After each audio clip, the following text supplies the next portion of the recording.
So the Giant XTC 129er. Thought I'd just do a little bit of a long-term review on this bike. It's coming up a year since I've had it, and so far I've been very impressed.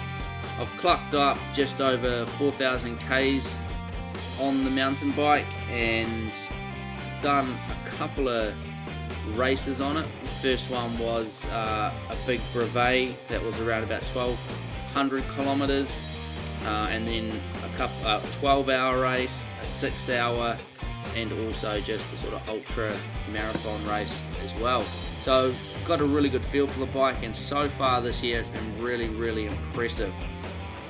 One thing I really look for when I am buying a bike is the climbing ability. I really want a bike that climbs well.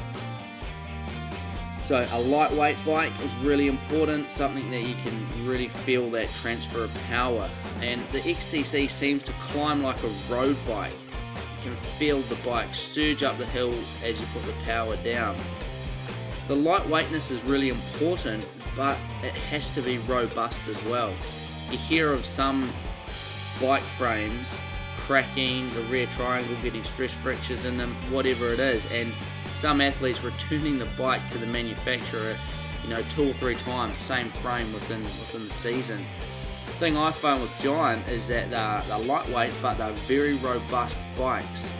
I still ride with the people who brought my old XTCs from previous seasons, and they're still going hard, still going strong.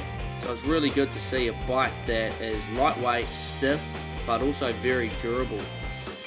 The only problem I have had is not with the frame, but with the rim.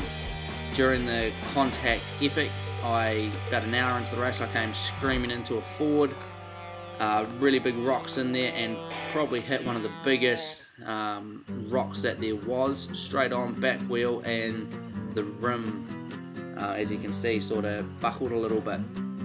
Probably testament to the strength of the rims though, that they held up and I rode the rest of the race, which was about probably 3 hours at that point, another 3 hours on the wheel, in its state, held together fine. It was destroyed by the end, but you could have imagined that it could have been a lot worse if the wheel hadn't been so strong. So that's the only problem I've had, but not a big one at the end of the day.